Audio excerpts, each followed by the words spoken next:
The blade was at her throat when Velshari stepped through the breach, and the human was smiling.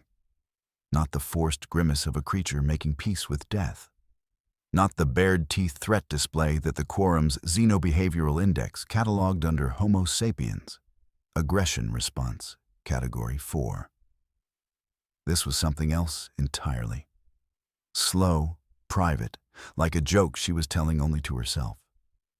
Like she already knew how this ended and found it mildly amusing. Velshari's EM sensory swept the hold in the first half-second. 2 life signs.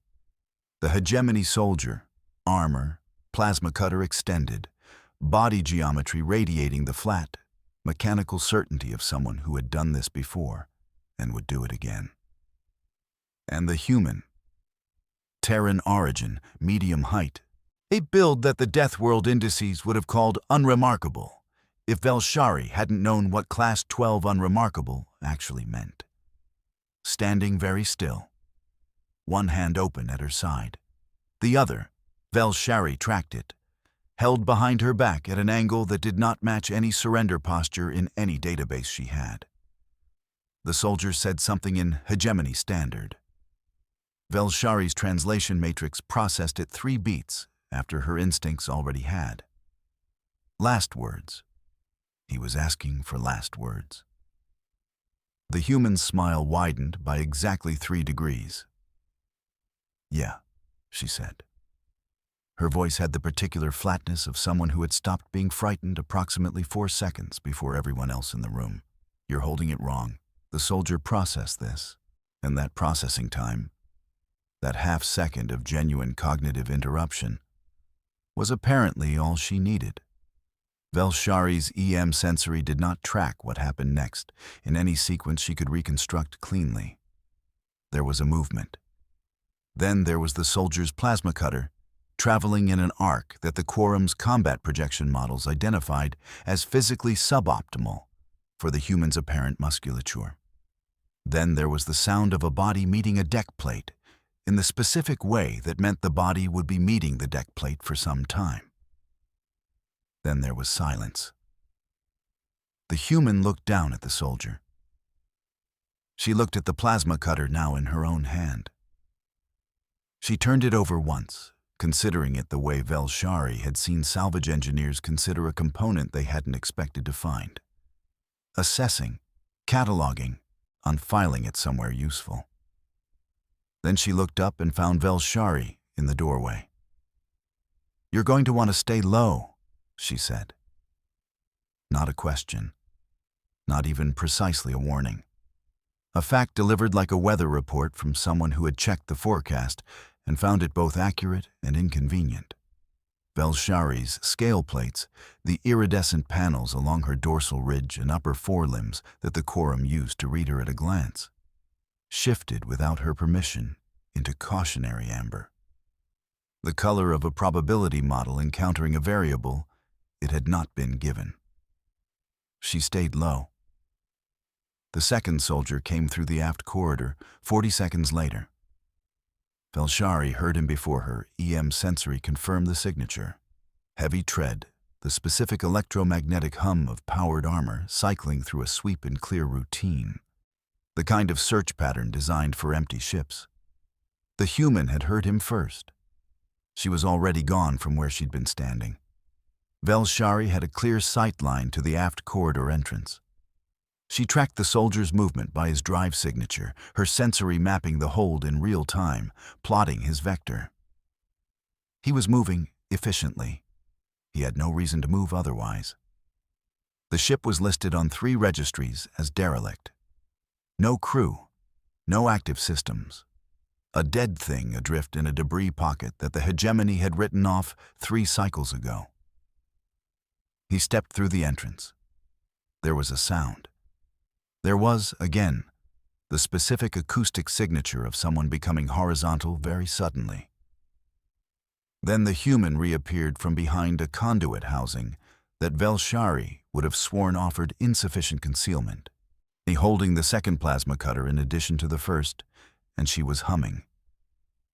Not a stress vocalization. Velshari checked. No elevation in thoracic movement, no micro-expressions consistent with suppressed fear response. The Quorum's Xenobiology Index on Terran vocal behavior had 17 categories for sounds produced by Homo sapiens under duress. None of them were this. This was recreational. A song, or a fragment of one, barely audible, entirely unperformed. Like a sound she was making for herself, not for anyone in the room. Velshari realized she had been standing very still in the doorway for approximately 15 seconds. She also realized she had, at some point, actually stayed low. Not because she'd calculated it as optimal. Because the human had said to, and this was a data point she filed very carefully and did not look at directly. The human crouched next to the second soldier, checked his armor seals with practiced efficiency, and relieved him of a third weapon that Velshari hadn't known he was carrying. She worked quickly, not nervously. There was a distinction, and it mattered. This was the movement of someone on a schedule they'd set themselves, not someone reacting to one imposed from outside. The hold was quiet now, except for the deep structural groan of the derelict settling. The sound that dead ships made when they breathed out for the last time. A long metallic exhalation that the Quorum's engineers had a precise designation for, and that Velshari had always found, privately, disturbing. She stepped fully into the hold. The human looked up. Up close, our Velshari's EM sensory mapped her with greater resolution. The dermis on her hands had been repaired. Multiple incidents, healed over, the bone architecture underneath denser at the old fracture points than the surrounding tissue. There was a scar along the left side of her jaw that the Xenobiological Index would have categorized as consistent with a cutting instrument, sustained some years ago, healed without medical intervention. Her eyes, forward-facing pursuit predator ocular configuration.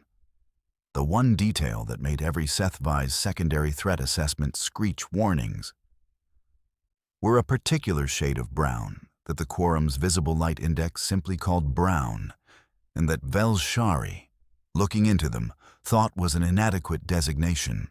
They were very calm. That was the thing. They were very, very calm. Quorum cast? The human asked. Velshari's secondary throat membrane clicked involuntarily, the Sci-Fi equivalent of surprise. You know Sci-Fi morphology? I know the scale pattern. Worked a salvage contract with a Quorum assessor 2 cycles back. The human was still looking at the plasma cutter she'd taken from the first soldier. Didn't end great for him? He was fine, she added, presumably reading something in Velshari's amber plate response. Just retired early. She stood. She was not as tall as Velshari, but she stood like something that hadn't considered the possibility that height was a relevant variable. Ferreira, she said. It took Velshari a moment to understand this was a designation. Velshari, she replied. Quorum Cast Assessment Division, Salvage and Recovery. Same basic job as me. Then. Ferreira turned the plasma cutter over one more time and made a decision about it that she apparently didn't feel the need to explain. She tucked it somewhere on her person. How'd you get in? Breach in the port forward section. I had logged this vessel as dead. Ferreira nodded. She had already moved away, was already doing something to a panel on the far bulkhead that Velshari's initial sweep had catalogued as non-functional. She's not, though. The panel, against every probability projection Velshari had, lit up, faint. Power reserves barely above 0, but light.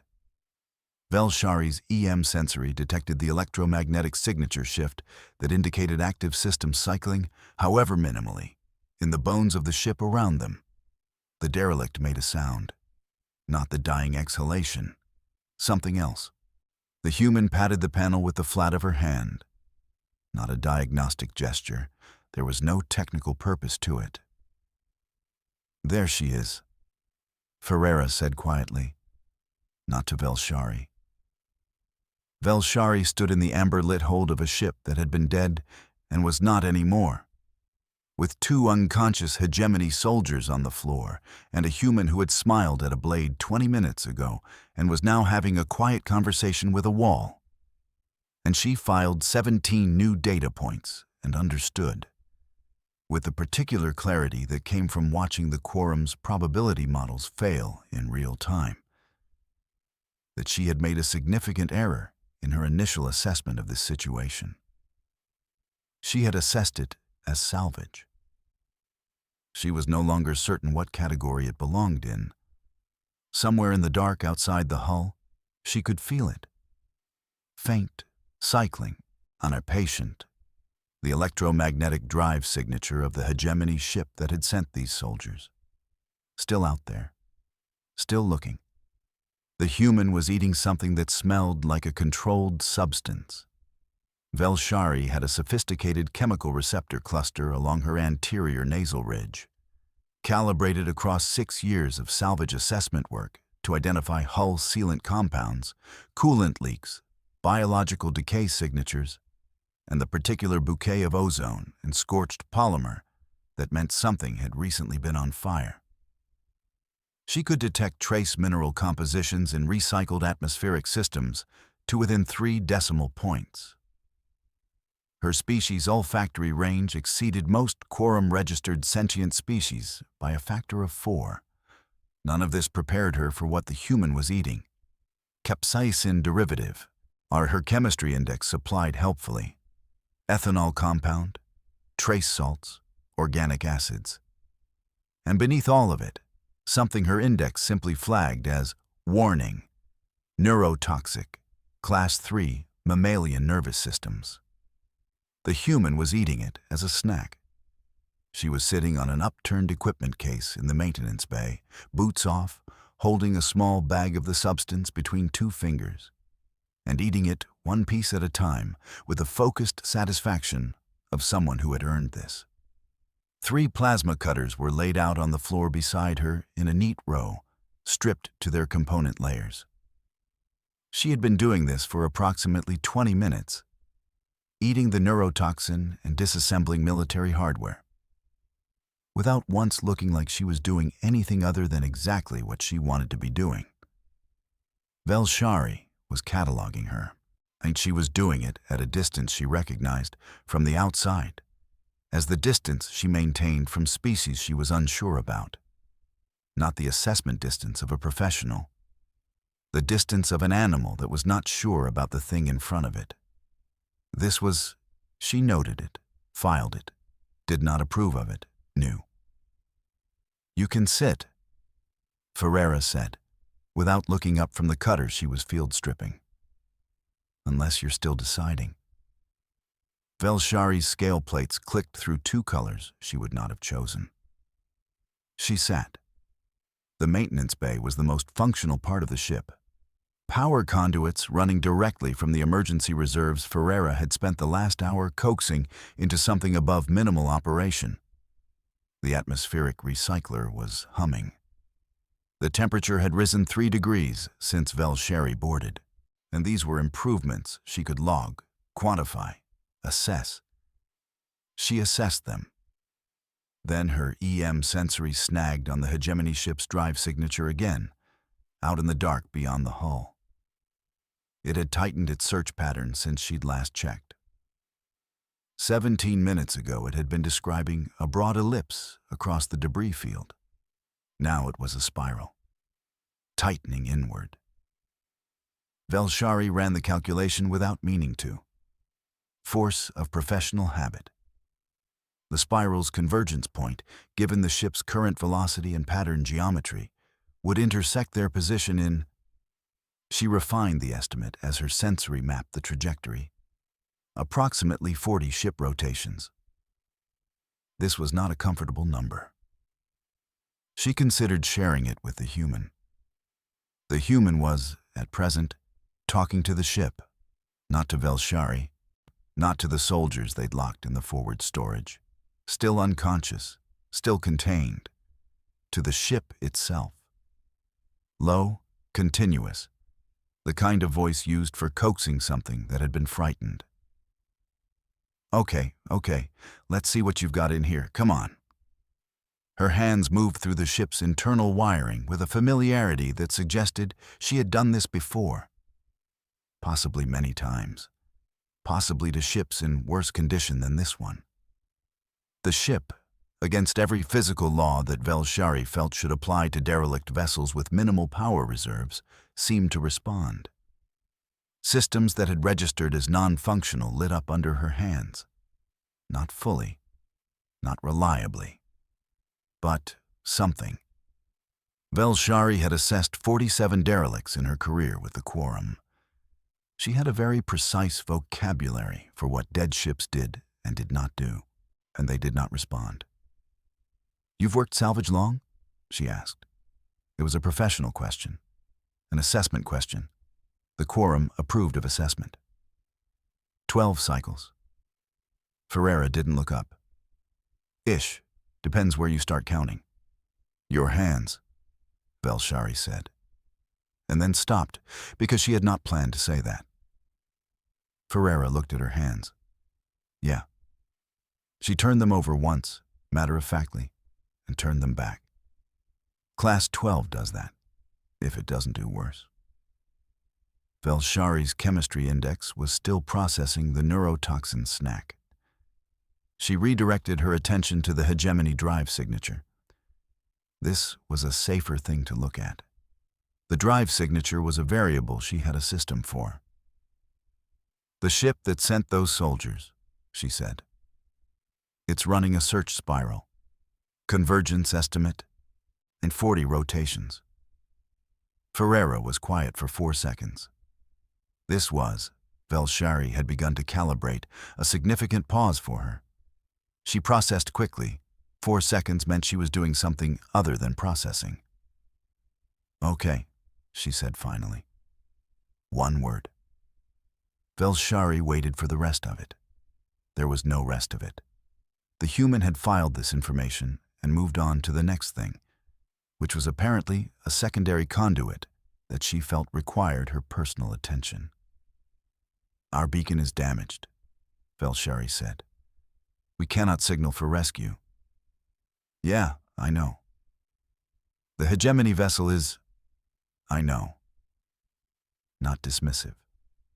The voice of someone who had already incorporated the problem and was working on something else, something that would eventually become relevant to the problem, and who did not need to talk about it while they worked. Velshari sat with this.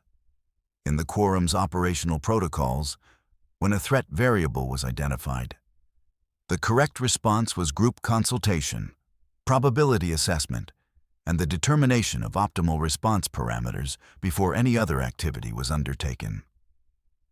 You did not continue field-stripping plasma cutters while a hegemony warship spiraled toward your position. You sat down with the collective intelligence of your assessment team, and you worked the math until the math gave you an answer. The human was eating her neurotoxin snack. She was also, Velshari realized, humming again. The same fragment as before. She still couldn't identify it. She wasn't certain it was an actual song rather than something Ferreira had invented in the moment for her own use. Velshari's scale plates had been cycling amber warnings since she'd boarded. She noticed suddenly that they were doing something else. They were doing the particular slow pulse that the Quorum's biometric readers identified as confusion under extended observation, the color of a system running too many background processes. Ferreira looked up. "Hey," she said, "you're doing that color thing." Velshari's secondary throat membrane clicked again. "What?" "The scale thing. The yellow amber." She gestured vaguely toward Velshari's dorsal ridge. "You've been doing it since you came aboard. It's gotten faster in the last few minutes. You okay?" Velshari had interfaced with 47 species in 6 years of Quorum assessment work. No non-Scifi had ever noticed her scale plates. not as a behavioral indicator, not as a biological stress response with readable meaning. They noticed the iridescence sometimes. The quorum found this useful, occasionally, as it disposed non-Sci-fi entities toward positive affect. But not as communication.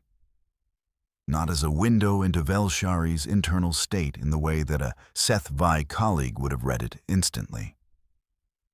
The human had noticed, catalogued it, and asked if she was okay.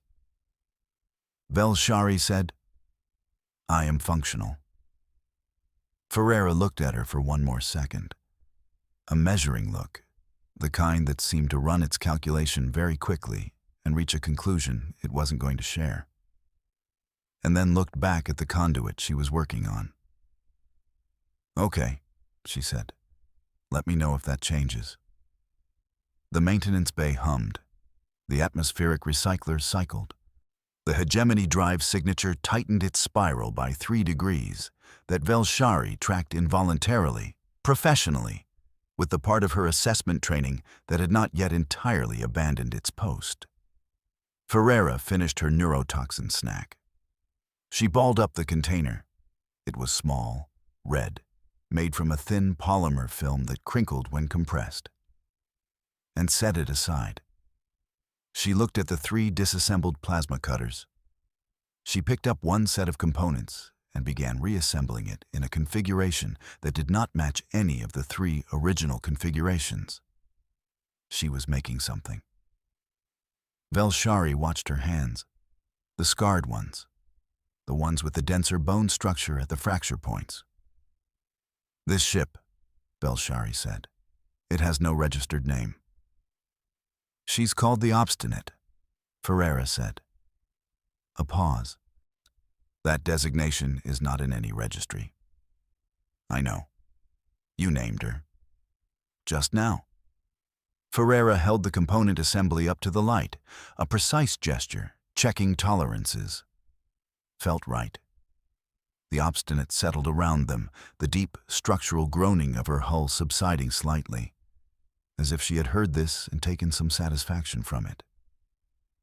Velshari's scale plates were still amber, but the cycling had slowed. She filed this as a data point under a category she had just created and had not yet named.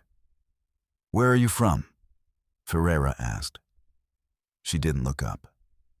She was on her back under a conduit junction, her hands doing something in the dark above her that produced occasional sparking sounds and periodic small vibrations in the deck plate.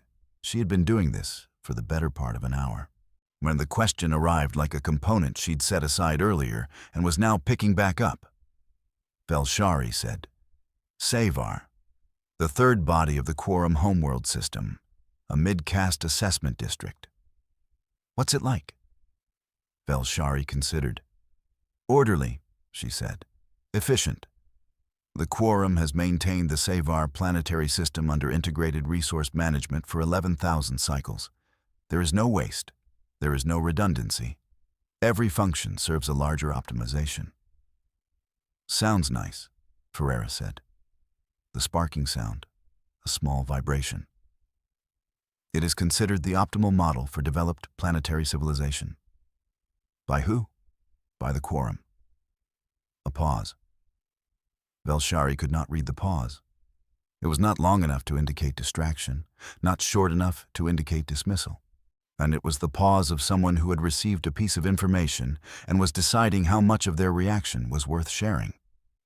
"The Quorum," she continued, because the silence felt like a space she was meant to fill, "resolved intraspecies conflict 3,000 cycles ago through the implementation of collective probability assessment. All significant decisions, resource allocation, territorial expansion, conflict resolution, are processed through the Quorum's mathematical consensus model. Seth Thal. That a word? An untranslatable concept.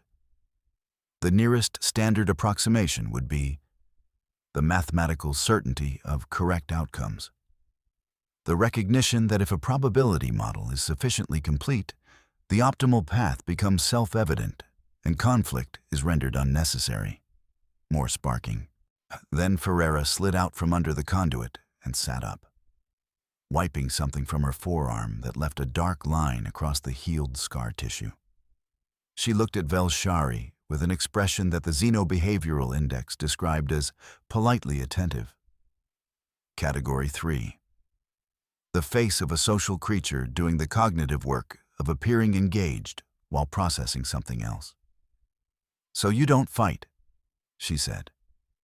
"We resolve that conflict is an inefficient use of resources when optimal outcomes can be mathematically determined in advance." Ferreira nodded. Slowly. "Sounds exhausting," she said. Velshari's secondary throat membrane produced a sound. "I don't. The translation matrix may be. The constant calculating." Ferreira had already stood up, already moved to the next thing, and already pulled a panel from the wall that Velshari had assessed as non-essential. "Doesn't it get tired? Having to math everything all the time before you can do it?" Velshari did not have a response for this. Not because the question was difficult, because the question was structured in a way that assumed things the quorum's philosophical framework considered settled. "The calculation is not. It is not a burden," she said. "It is the correct approach to." "Sure." Ferreira was examining something inside the panel. Her voice had the quality of someone agreeing not because they agreed, but because they were moving the conversation forward. She pulled a component free, examined it, set it aside. "Earth," Velshari said. It came out before she decided to say it. Ferreira looked at her. "Your world, on Class 12 Death World classification. I have. The designation is in the quorum's xenobiological registry. I have encountered it in documentation." "Yeah." Ferreira turned the component over. "What about it?" "What about it?" The quorum's Class 12 designation was applied to fewer than 3 planetary bodies in the registered galaxy. The classification criteria required: active tectonic displacement, atmospheric composition, lethal to 43% of registered sentient species without augmentation, ambient temperature variance sufficient to cause systemic biological failure, native megafauna at multiple trophic levels capable of killing registered sentient-level organisms, and a pathogenic environment complex enough to require an adaptive immune response of extreme sophistication to survive to reproductive age. The quorum had looked at Earth's data and classified it and put it in a registry and moved on. Velshari had looked at it the same way. She was, right now, looking at what grew up there. The hands, the bone density at the fracture points, the forward-facing eyes, the compact musculature that the quorum's assessment models had logged as unremarkable, and that she was beginning to think the quorum's assessment models were not designed to assess correctly. "The classification," she said. "Class 12. It means that your species developed cognitive complexity, civilization, spaceflight, in a planetary environment that the quorum's biologists consider incompatible with complex cognition arising." Ferreira was quiet.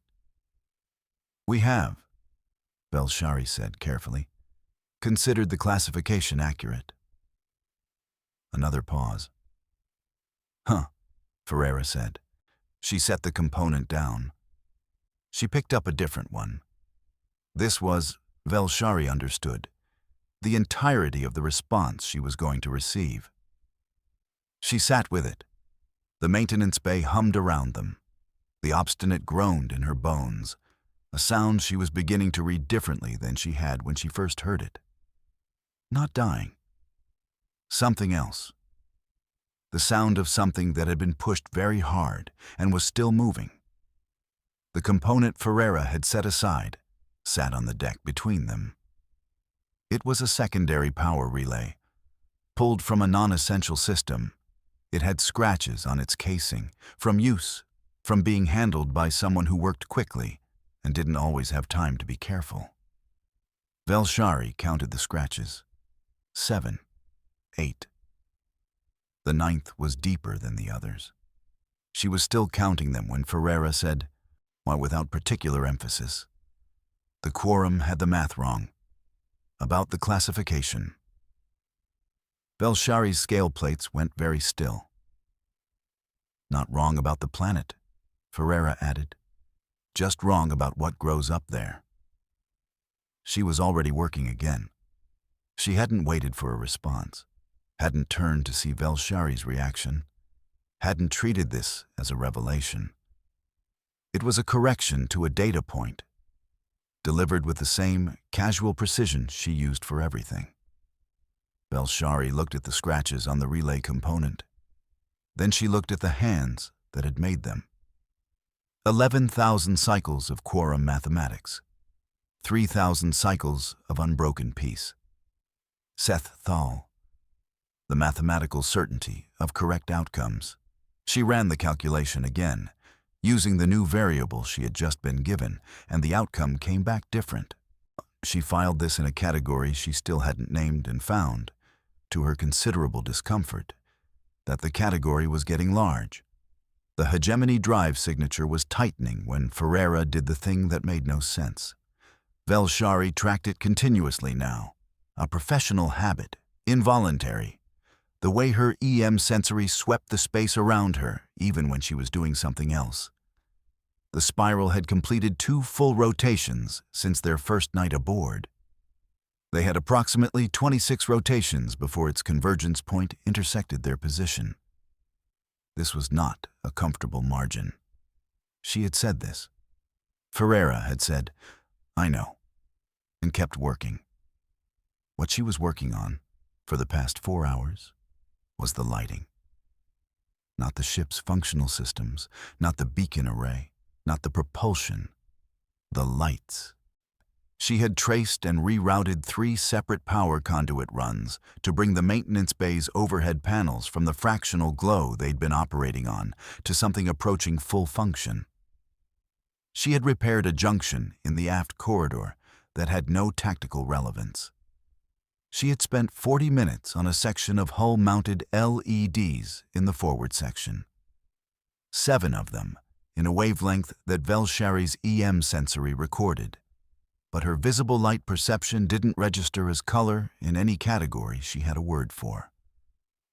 That served, as far as Velshari could determine, no function whatsoever. She had said this. "Why are you repairing non-essential systems?" She had aimed for professional inquiry.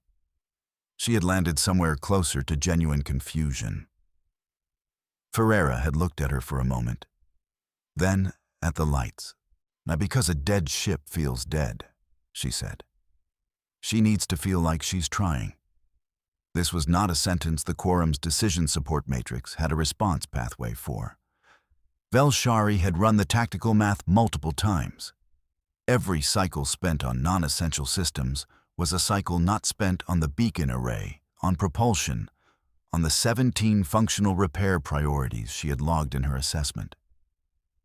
They had 26 rotations. They were spending them on lights. She said, "The beacon array has a higher." "I'll get to the beacon." Ferreira tested a connection. The forward section illuminated. Section by section, not all at once. Like the ship waking up gradually, each compartment finding its way back from somewhere it had been a long time. This first. Velshari made herself stop running the calculations. This took effort, because she watched instead. Section by section, in the bones of the obstinate, something was happening that Velshari did not have a word for. It wasn't repair exactly. The structural damage was unchanged. The beacon was still non-functional. The propulsion was still offline. Nothing that mattered, by any metric Velshari had, was different. But the ship felt different. The quorum had a very precise technical vocabulary for the behavior of derelict vessels. There was no entry in that vocabulary for what the obstinate was doing now. for the way the overhead lighting in the maintenance bay seemed to have a quality that it hadn't had when it was at fractional power. For the sound the atmospheric recycler made. The same sound, technically, but somehow fuller. For the particular quality of the shadows in the corridor, which were the same shadows, but less like the shadows of abandonment and more like the shadows of something that had put out most of its lights for the night and would have them back on in the morning. Velshari was aware that this was not a rigorous observation. She filed it anyway. Ferreira came back through the corridor and past the forward section and paused. She reached out and ran her hand along the bulkhead. Flat-palmed, slow, a gesture with no technical purpose. No diagnostic function, no information exchanged. She said very quietly, "There you go," and moved on. Velshari stood at the far end of the corridor, watching the 7 LEDs in their wavelength that she couldn't name. They were very small. They were arranged in a pattern that might have been arbitrary or might have been intentional. She couldn't tell. And the ambiguity bothered her in a way she found disproportionate. She tried to remember the last time she had encountered a salvage hauler that had decorative lighting. She tried to imagine the previous crew of this ship, whoever had installed those LEDs, whoever had made that particular choice in a vessel designed exclusively for function, and couldn't. They were a gap in the record. The ship had no registered name. The crew was nowhere in the quorum's databases. The LEDs were the only evidence they had existed. Ferreira had turned them on, for no tactical reason, for the feeling of it. Velshari's scale plates had been doing something for the past several minutes that she identified, running an internal biometric check as the slow, deep color of extended thought. The quorum's psychometric readers called it pre-realization cycling. The color you went before something changed. She was looking at 7 LEDs in a wavelength she had no word for, in a ship that someone had decided to call obstinate, in a corridor that smelled like ozone and recycled air, and the faint, complex signature of capsaicin derivative. Something was changing. She was not certain yet what it was. She was certain that once it changed, it would not change back. The hegemony drive signature completed another loop of its spiral. 25 rotations. Velshari went back to the maintenance bay. Ferreira had moved on to the beacon array and was working it with her hands and her voice. "Okay, come on. I know you've got something in there. Don't be stubborn." And the beacon was not yet responding, but it was making sounds that suggested it was considering the option. Velshari sat down across from the beacon array. She did not run any calculations for 11 minutes. This was, in her career with the Quorum Assessment Division, a record.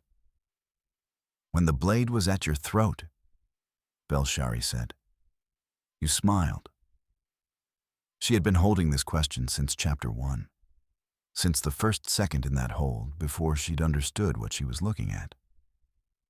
Since the image had lodged somewhere in her EM sensory like a fragment she couldn't clear from the system. The human and the blade and the private, certain expression on her face. Ferreira didn't answer immediately. She was working on the beacon array. She had been working on it, with various interruptions, for most of their second day aboard the Obstinate. The array was responding to her now in the way that the ship's systems seemed to respond to her. Reluctantly, then with increasing cooperation, like something that had decided she was worth the effort. It wasn't functional yet. It was, Velshari estimated, approximately 60% of the way to functional, which was 60% more than it had been when they arrived. 4 seconds passed. Then 6. Then Ferreira set down the tool she was holding. She looked at the array for a moment, not at Velshari. "Because I'd already decided what to do," she said. The smile was for me. Velshari ran the sentence through her translation matrix 3 times. The translation was accurate. She was fairly certain the problem was not linguistic. "The quorum's crisis protocols," she said, and slowly, "specify that decisions made under acute duress, such as a lethal threat at close range, are statistically inferior to decisions made in conditions of adequate processing time. The optimal response to a blade at one's throat is the rapid calculation of—" "I calculated it," Ferreira said, "just faster. In your body." She picked the tool back up. "Yeah, we do that." Velshari had 17 follow-up questions. She assembled them in order of priority. She asked none of them. Ferreira was working again. The beacon made a sound. Progress. Some function returning to life in its internal structure. And she said something to it that wasn't a standard phrase Velshari had on record, but had the tone of encouragement. The obstinate hummed around them. The 7 LEDs in the forward section were still on. Velshari knew this without checking because she had been tracking them peripherally all day. Her EM sensory registering their electromagnetic signature as a minor note in the ship's larger composition. She had stopped trying to identify why she was tracking them. The atmospheric recycler maintained its temperature at something Velshari's biology found marginally cool. It was not calibrated for Sci-fi physiology. She had not said this. Ferreira had, at some point, adjusted it 2 degrees. Not to Sci-fi optimal, but closer. The adjustment of someone who had noticed that a degree or 2 mattered without being told so. Velshari had noticed this. She had not acknowledged it. She noticed that she had not acknowledged it, and that there was a reason for that, and that the reason was something she was not ready to look at directly. "On Savar," she said, and this was also not a thing she had planned to say. "The residential districts are very quiet. The quorum's urban planning models optimize for minimal auditory interference. There is no," she searched for the word, "sound that serves no function, no music in common spaces, no voices without information content." Ferreira was quiet. "I find it," Velshari said, "efficient." Another pause, shorter. "Sure," Ferreira said. Velshari sat with the sound the obstinate made. The hum of the recycler. The deep structural settling of the hull. Ferreira's hands on the beacon array, the small sounds of tools and components, and a voice that kept threading through the work at low volume. Words that weren't quite words, just sound, occupying space, filling in the quiet the way something fills in water. "Man, you look calm," Ferreira said. Velshari checked. She ran a quick biometric, a habit, a reflex, the quorum's monitoring systems internalized over years, until she did it without thinking. Her scale plates were still, a deep, even blue. The color the quorum's psychometric readers called resting state, category 1. An organism in a condition of low threat perception and adequate resource assessment. She was, empirically, calm. She was calm in the company of a non-Sci-fi entity on a derelict vessel. With a hegemony warship closing a search spiral toward their position, with 2 prisoners in a forward compartment and a beacon that still wasn't operational, and a timeline that had 24 rotations left on it. By any calculation the quorum had ever produced, this was not a situation that should produce resting state scale coloration. Ferreira reached past her for a secondary component and set something in her field of vision. Part of the neurotoxin snack she'd been eating, the red polymer bag half full, offered without comment. Velshari looked at it. She thought about the 17 follow-up questions she hadn't asked. She thought about the smile. She thought about Seth Thal, the mathematical certainty of correct outcomes, and the way it had been failing to model this particular human since the moment she stepped into that hold. She took a piece of the neurotoxin snack. She did not explain to herself why. She filed the action and did not look at it. It tasted like something on fire. It was, she would note much later and only to herself, not entirely unpleasant. The breach alarm was a sound Velshari felt in 4 of her 7 auditory membranes simultaneously. The 5th one, she would note later, did something it had never done before. A brief, sharp cessation, as if it had heard the alarm and decided the information was not welcome, and had made a unilateral decision to reject it. She had not known her own auditory biology could do this. She filed it as a stress response and moved on. They were in the maintenance bay. Velshari had been sitting with the hegemony drive signature for the past hour, tracking its spiral, updating her convergence estimate. It had been at 21 rotations, then 19. She had been tracking it because it was something she could calculate, and calculation was something to hold on to. The signature hadn't gotten closer, something else had. Ferreira was on her feet before the alarm finished its first cycle. Not running, moving, a distinction that mattered, the difference between reaction and intention. She had one of the refashioned plasma cutters in her hand before Velshari had fully processed that she'd stood up. "Lower deck," Ferreira said. Velshari's EM sensory swept the lower deck. 4 signatures. Powered armor, the same hegemony configuration as the first soldiers. But the search pattern geometry was different. The first pair had been looking. These 4 were not looking. These 4 knew exactly where they were going. "Execution detail," Velshari said. The words came out with the particular flatness of a calculation that had completed cleanly and returned an answer nobody wanted. "Yeah." Ferreira had gone to the wall where she'd been accumulating the components from her 3 days of systematic disassembly and cataloging. Her hands moved through them quickly. "How long do we have?" "At their current velocity, approximately. Bulkhead breach in 6 minutes. 30 seconds. 4 of them?" 4. Heavy configuration. Their armor signature suggests a higher tier unit than the first pair. Ferreira was assembling something. She was working with the focused speed of someone who was doing this from memory rather than plan. Not improvising, exactly, but executing a design that existed somewhere in her body before it existed anywhere else.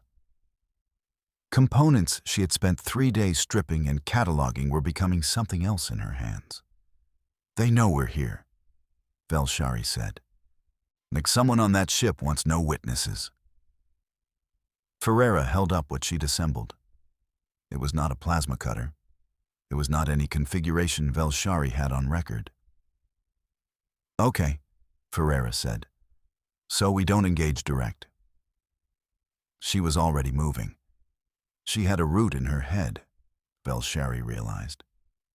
She had been building a route since they boarded, cataloging the obstinate's layout in the same continuous, unconscious way she'd been cataloging everything else. She knew which corridors opened into which holds. She knew which junction could serve as a choke point. She knew where the power was running and where it wasn't, and what that meant for the visibility of anyone moving through the dark sections. She stopped, turned. She held out one of the original plasma cutters, reassembled, but not in its original configuration. "Think you ever use one of these?" she said. Velshari had 4 upper limbs and 2 lower. Her 4-limb configuration was capable of manipulating most standardized quorum tools and a significant range of off-standard equipment. She had, in 6 years of salvage assessment, never held a weapon. "No," she said. "Okay." Ferreira stepped back to her. She positioned the cutter in Velshari's upper 4 limbs, the second and third, the ones with the finest motor control, and adjusted her grip with quick, precise hands. Not rough, efficient, the touch of someone who was communicating information through contact, because it was faster than words. "You're holding it wrong," she said. Then, "Now you're not." Velshari looked down at her own hands. She had held the cutter incorrectly for 3 seconds. She had now held it correctly for 2, and in that 2-second interval, she had experienced something that her quorum biometric had no category for. A sensation that came from the adjustment of her grip and the contact of another entity's hands and the particular tone of Velshari's voice, saying "You're holding it wrong," which echoed with a precision that felt like it meant something. The words the human had said in the hold 4 days ago to the soldier who had a blade at her throat. "You're holding it wrong." She hadn't understood then why the soldier had hesitated. She understood now, not the mechanics, the experience, the moment of cognitive interruption, and when something you were absolutely certain about was told it was wrong and you had to stop to check. "They're going to come through the lower deck junction," Ferreira said. "I need you in the aft corridor. Orcs, you're not engaging them directly. You're a door they can't walk through without slowing down. That's it. That's all you need to be." "You have a plan," Velshari said. "I have a plan. You will share it with me. You'll see it when it happens." She met Velshari's optical sensors. A direct gaze, the kind that Sci-Fi culture reserved for high-trust, high-stakes exchanges. "Do you trust me?" The quorum had a decision protocol for trust assessments. It was 16 steps and required documentation. Velshari said, "Yes." She said it in 1 step, with no documentation. She went to the aft corridor. She stood there for 4 minutes and 30 seconds. The plasma cutter in her second and third forelimbs held correctly, while the sound of Ferreira's plan unfolded in the spaces below her. There were sounds. There were specific, controlled sounds that had the shape of something going exactly right. Then 3 sounds that had the shape of something going exactly as intended for 3 separate entities. 1 set of footsteps remaining, heavier than the others. "The unit commander," she calculated. He was smart. He had stopped at the choke point. He was not coming forward. She heard him on the comm, calling back to the hegemony ship and requesting. She tracked his drive signal as it shifted frequency. Requesting. Ferreira appeared at the far end of the corridor. She looked at Velshari. She looked at the ceiling, at the atmospheric conduit running along it, and then back at Velshari. She made a gesture. Velshari did not know the gesture from any xenobehavioral index, but she understood it. Oh, she understood it because she had been watching Ferreira for 4 days and had, without calculating it, learned how her hands meant things. Velshari cut the atmospheric conduit. The forward section went dark. The atmospheric pressure shifted. The commander's suit sealed. She tracked the electromagnetic signature of his armor's emergency protocols activating. He lost 30% of his sensor range. Ferreira was already through. Velshari tracked the rest of it in EM signatures and sound. It was not long. Then it was quiet. Velshari looked down at the plasma cutter still in her hands. She had not fired it. She had cut a conduit. She had created a tactical condition. She had done this because someone handed her a weapon and told her she was needed, and she had said yes without running the 16-step protocol. So the quorum had not fought in 3,000 cycles. Velshari had just done something that was, taxonomically, in the same category as fighting. She noted this. She noticed that she did not precisely regret it. The commander was secured. Ferreira had done this efficiently and thoroughly, and with the same matter-of-fact quality she brought to everything. as if containing a hostile hegemony officer was a task in the same category as splicing a conduit, or reassembling a weapon, or lighting the sections of a dead ship one by one until it started to feel alive. "Okay," Ferreira said, from somewhere in the dark. "Now they know we're here, but they're also down a squad." A pause. "And their commander?" She appeared in Velshari's EM field, alive, uninjured, the electromagnetic signature of her physiology reading as calm. Velshari ran the check involuntarily, the way she'd been tracking the LEDs, the way she tracked the hegemony drive signature. Continuously, peripherally. She had been tracking Ferreira's biosignature since they boarded. She had not, until this moment, noticed that she'd been doing it. She filed this in the category with no name. The category was very large now. She was going to need to name it soon. The plan broke in the 14th rotation. Not because it was a bad plan. Ferreira's plans, Velshari had come to understand, were not bad plans. They were plans that operated on the correct premises for the situation as they understood it, which meant they were subject to revision when the situation provided new information. The new information was the hegemony commander, before Ferreira had contained him, when he had gotten a message through. Velshari identified this when the drive signature outside shifted, not tightening its spiral anymore, moving differently, the geometry of a ship that had stopped searching and started approaching. 17 rotations, she had calculated. Then 12 as the ship accelerated, then 9. And then the commander had done something she had not anticipated, because she had been modeling him as a standard hegemony security officer, and not as an officer who had contingency protocols for exactly this situation. He had locked them in. The forward section. A bulkhead drop she hadn't tracked. Older than the Obstinate's current configuration, a retrofit, something added by a previous crew for reasons that were entirely opaque. Came down between the forward section and the rest of the ship.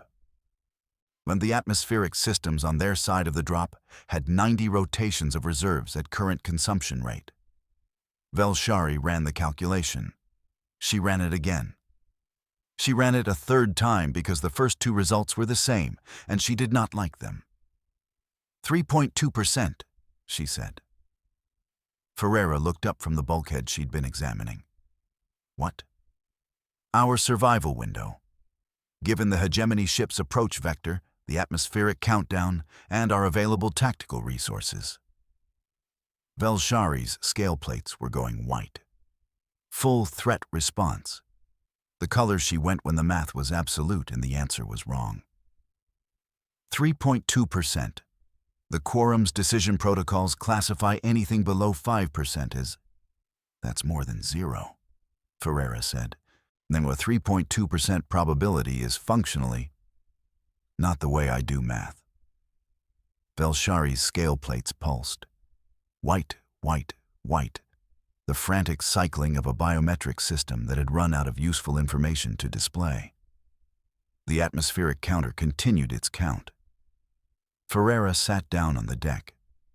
Not with the posture of defeat, the quorum's xenobehavioral index was clear on the somatic indicators of surrender, and this was not that. She sat down the way she did everything, like it was her choice, like she'd surveyed the available positions and selected this one for reasons she had or would have. She was quiet for a while. Velshari could not be quiet.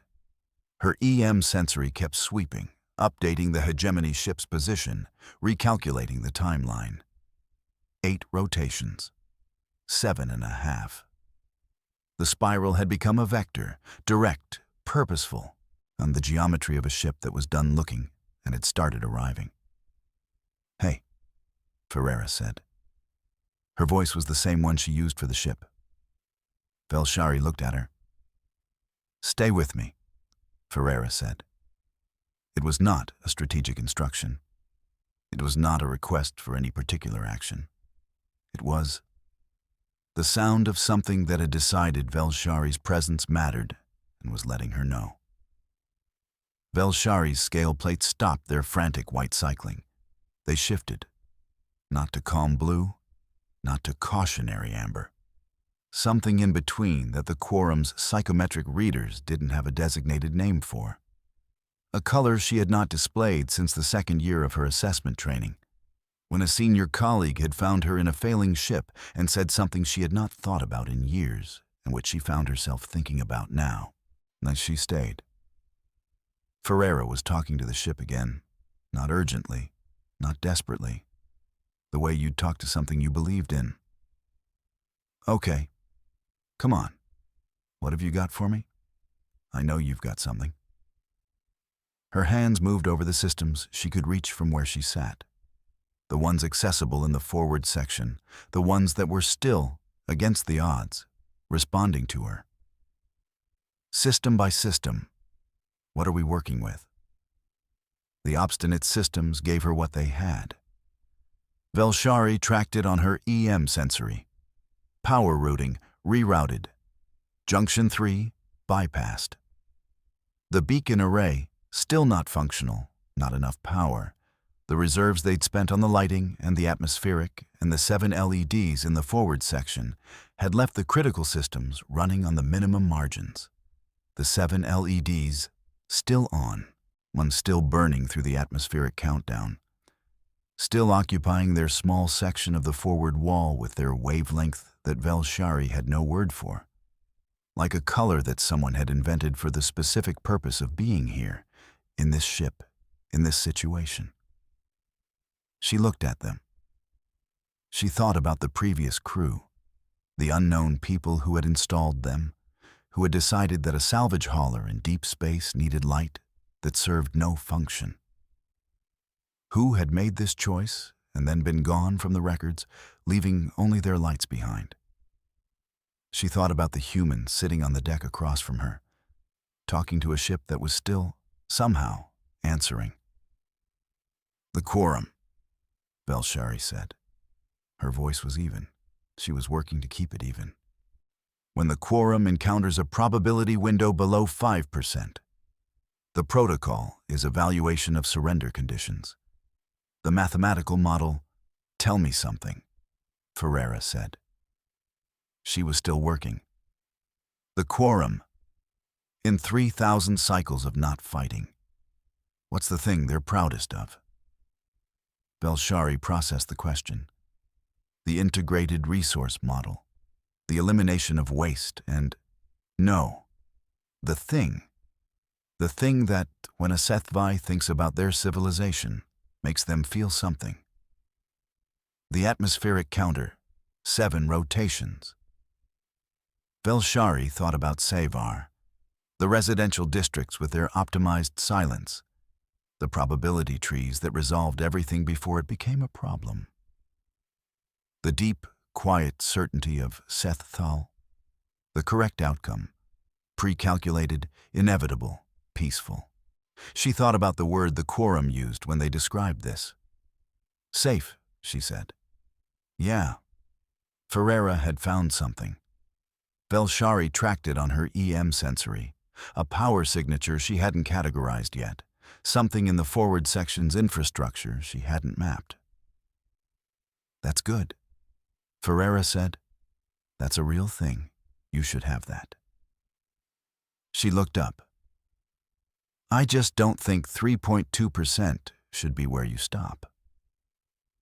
Velshari looked at the LED lights, at the scratches on the relay component still sitting beside her from 3 days ago, at the 7 lights burning for no reason. Neither, she said, do I? The obstinate hummed. Ferreira was smiling. The ship answered. She'd been asking it the same question for 40 minutes in different forms. What have you got? What are we working with? Come on. I know you've got something. And the obstinate had been doing what she always did, which was giving what she had and then finding a little more, and then a little more than that, And then the EM sensory signature that Velshari had been tracking lit up with something she had not catalogued. "What is that?" she said. Not a question. A reflex. "Salvage magnet array," Ferreira said. She was very still. "Debris collection. Original fit, low power, wasn't designed as anything else." She was looking at the system schematic she'd been building from the Obstinate's own logs for 3 days. She was looking at Velshari's EM sensory read on the hegemony ship's position. Then she was looking at both at once. Velshari processed the geometry. She ran it 3 times. Not because the first calculation was wrong, maybe because the first calculation was right, and she needed 2 more confirmations before she allowed herself to believe it. The hegemony ship's drive assembly, the specific configuration of its propulsion system, the electromagnetic signature of its field coils, was, at this range and approach vector, within the array's reach. Not to destroy it, not to stop it, to interrupt it, to introduce a magnetic shear into its field coil geometry that would destabilize its drive for long enough that it would lose control of its approach vector. At this proximity to the debris field, that meant, "It'll spin them off vector," Velshari said, "into the debris field." That's what I'm thinking. The array wasn't designed for this. The power requirements, I know. Using it at full output would drain the emergency reserves completely. We'd lose life support, navigation, everything. I know. If it doesn't work, then it doesn't work. Ferreira was very calm. The particular calm Velshari had been cataloging since Chapter 1, the one that wasn't the absence of awareness, but the presence of decision. But it's more than 0. She was looking at Velshari, not at the schematic, not at the system readout, at Velshari. "You don't have to be here for this part," she said. Velshari looked at the cutter in her forelimbs, the second and third, the ones with the finest motor control. She looked at the 7 LEDs still burning in their nameless wavelength. She looked at Ferreira, at the forward-facing eyes and the scarred hands and the face that had smiled at a blade and would smile at this, probably, eventually. She thought about the quorum, about Seththal, about the mathematical certainty of correct outcomes, and the 3,000 cycles of peace that it had given her species, and the way the math had been doing something different, lately, than what it was supposed to do. She thought about the word she didn't have yet, for the category that had been getting too large to leave unnamed. She said it first in her own language, a sound that Standard didn't have a shape for, that the translation matrix would have flagged as untranslatable. That was the specific Sci-Fi concept for the bond between entities that had been tested by shared survival and found something on the other side of the test that neither of them had expected to find. Then she said, in Standard, "I'm holding it correctly now." Ferreira looked at her for 1 second. She said, "Yeah, you are." She turned back to the array. Her hands moved, not fast, not frantically, with the deliberate precision of someone who had already worked out every step in the sequence and was now simply executing. System by system. Power rerouted. The Obstinate's emergency reserves lighting up as she drew on them, one section going dark as another came online. The ship giving everything she had left. The forward section LEDs flickered, held. Velshari tracked the hegemony ship. 6 rotations. 5. The drive signature large now on her EM sensory. Close enough that she could feel the harmonics of its field coils interfering with her own EM perception. The noise of it like a pressure behind her primary sensor cluster. "Now," she said. The array fired. She felt it on every EM sensory membrane simultaneously, a pulse, clean and sharp and surprisingly powerful for something that had been designed to collect debris, radiating outward through the vacuum in a geometry she could map in real time on her sensory field. It hit the hegemony ship's drive assembly at the exact configuration she'd calculated. The drive signature changed, not immediately. For 2 seconds it pushed back against the interference, the field coils cycling harder, fighting the shear. She tracked them, compensating. She tracked the ship's navigation system, realizing something was wrong. She tracked the exact moment when the compensation cycle fell behind the shear rate and the drive geometry began to fold. The hegemony ship spun, not catastrophically, not destroyed. Off vector, the debris field catching it, the field coils in emergency shutdown, and the drift taking it into the outer edge of the debris pocket in a long, tumbling arc that her calculations gave a recovery time of considerable. Not destroyed. Stopped. The fourth soldier, cut off, sealed behind the locked bulkhead with his communications running on the ship's now non-existent support, made a sound that Velshari's auditory membranes identified as the specific frequency range of a being who had just concluded that the math was not going to work out in his favor. He transmitted a surrender code. Ferreira accepted it. She said into the comm in her flat, weathered voice, "Smart call." The obstinate was dark now, most of her. The reserves gone, the non-essential systems offline, the atmospheric running on minimum. But the forward section LEDs were still on, still burning, and the power budget for them was almost nothing. Ferreira had routed them to the most protected circuit in the ship, Velshari realized. Not accidentally. The LEDs had been the last thing she'd protected. The forward section was lit in a wavelength with no name. Velshari stood in it, with a plasma cutter held correctly in her second and third forelimbs, and the hegemony ship drifting in the debris field on her EM sensory, like something that had run very hard into an unexpected wall. She looked at her own hands. 7 types of touch sense. None of them had a category for this. She had one now. She did not have a word for it yet. But she had the category, and it was hers, and it was made of this. The feeling after you have done something your civilization says you cannot do and found out that you can, and that someone was there when you did it, and that the absence of that person would have been a different result, a different thing, a lesser version of every calculation you'd ever run. Ferreira sat down on the deck. She looked at the array. She looked at the system schematic. She looked at Velshari. "Told you," she said. "You were holding it wrong before."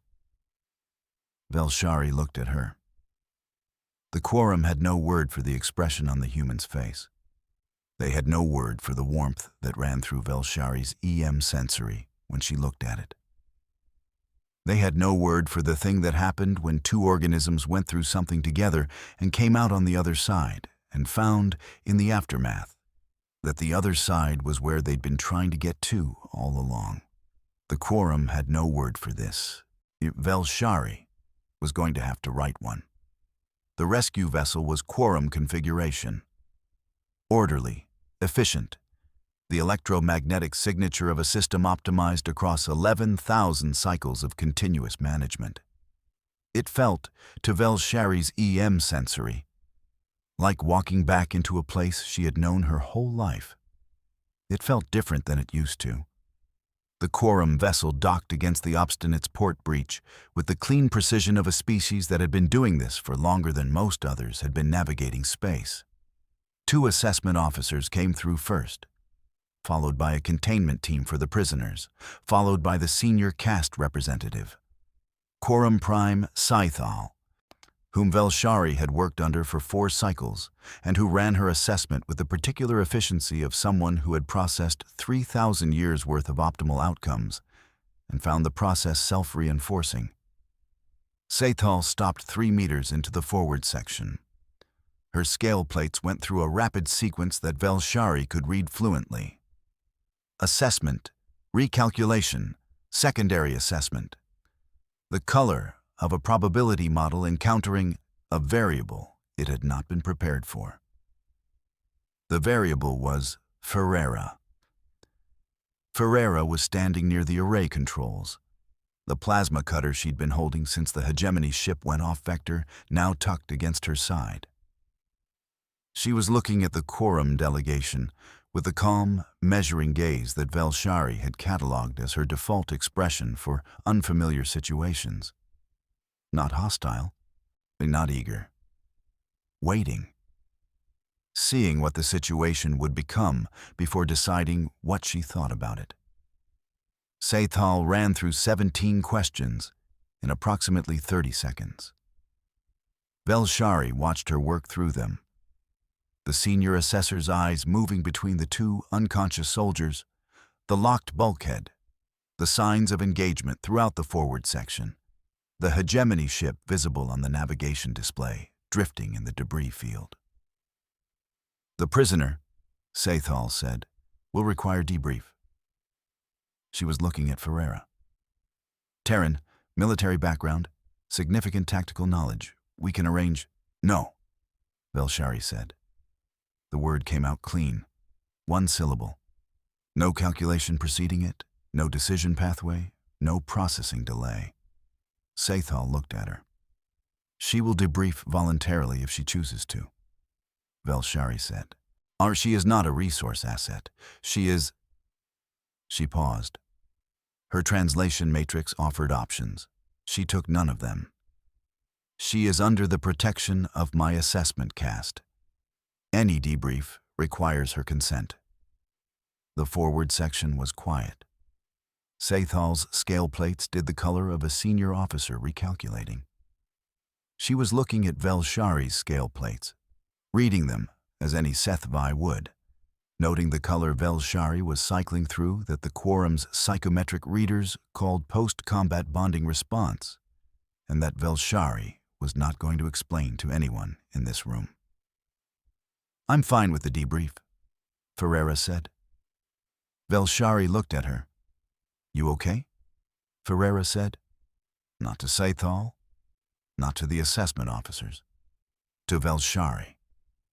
The two quorum assessors looked between them. Their scale plates shifted to the color of confusion. Category 2. Velshari said, "I am functional." Ferreira looked at her for one more second. The measuring look. She had catalogued it, finally, over 4 days.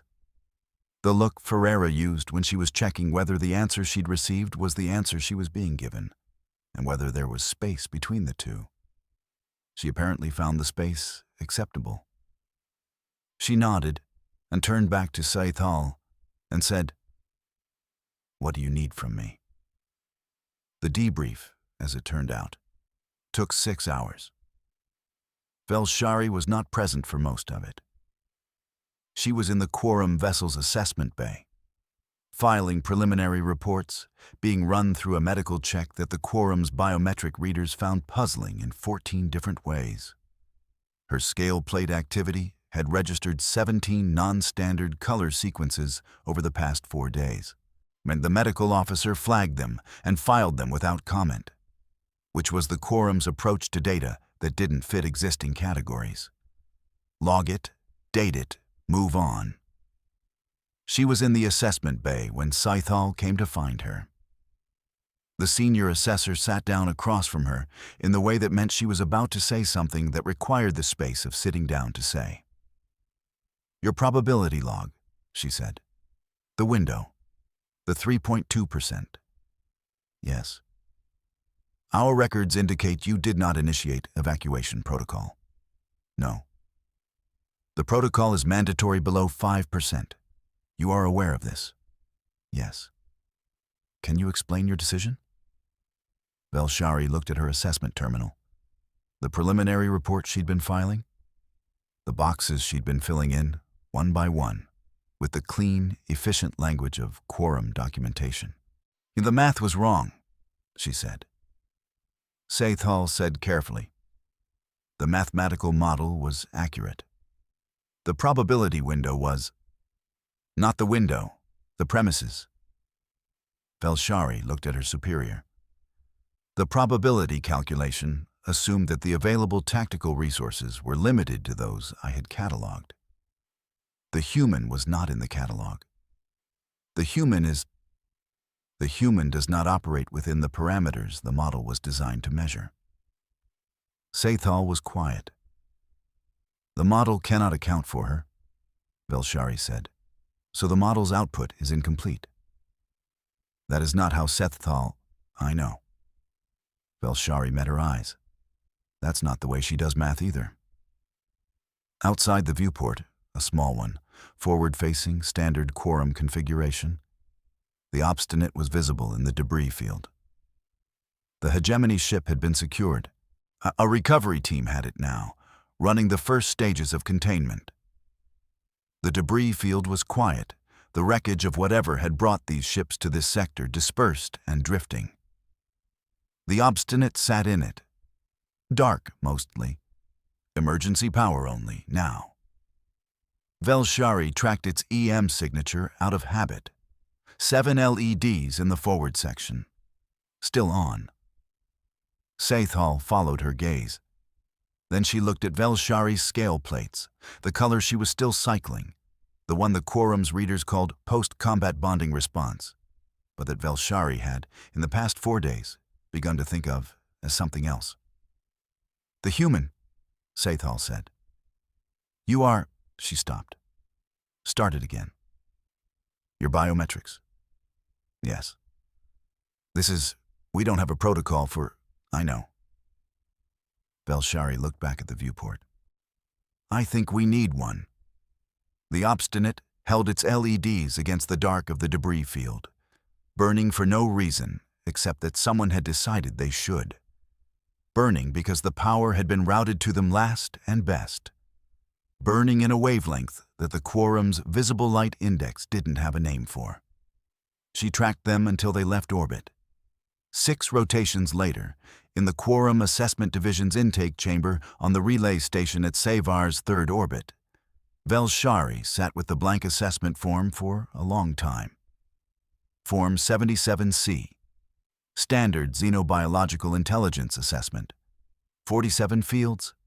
She had completed 46 of them. The last field read, Primary Survival Strategy of Subject Species. She had been looking at it for 11 minutes. She had, in 6 years of assessment work, filled in this field 47 times, and it was a straightforward field.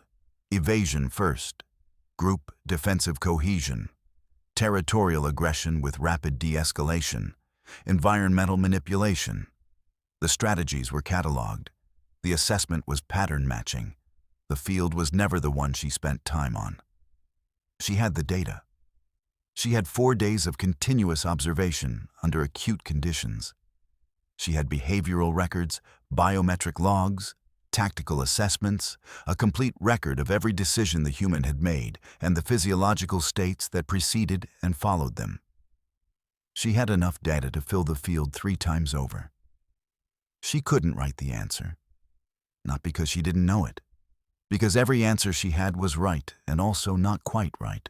The way a translation is accurate and still loses something. The way the quorum's word Scythal meant the mathematical certainty of correct outcomes and still didn't mean what Ferreira had meant when she said that's more than 0. She thought about the smile. The one at the beginning. The blade at the throat and the private amusement of someone who had already decided. She thought about the ship named Obstinate by a woman who hadn't owned it and hadn't needed to name it, but had wanted it to have a name. The wall padded with a flat hand. The lights turned on first, before the beacon, before anything that mattered. She thought about stay with me, said in the voice you used for something you didn't want to lose. She thought about, you're holding it correctly now. She reached for the assessment terminal. Before she did, she became aware of something in her hand. She had been carrying it since Ferreira had pressed it into her forelimb 3 rotations ago, in the moment before they separated at the Quorum vessel's airlock. Ferreira had said nothing when she gave it.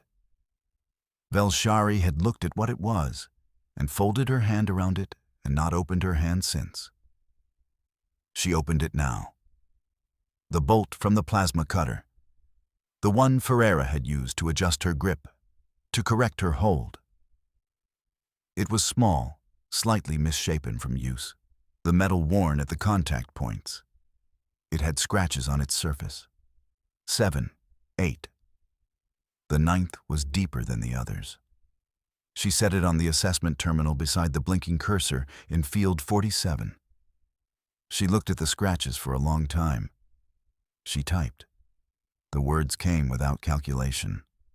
That was how she knew they were right. She wrote, "Humans survive because they decide to. This is not a strategy. It is a premise. The Quorum has no equivalent concept. I recommend we develop one." She read it back. She submitted it before she could calculate whether this was wise. The form processed. The confirmation registered.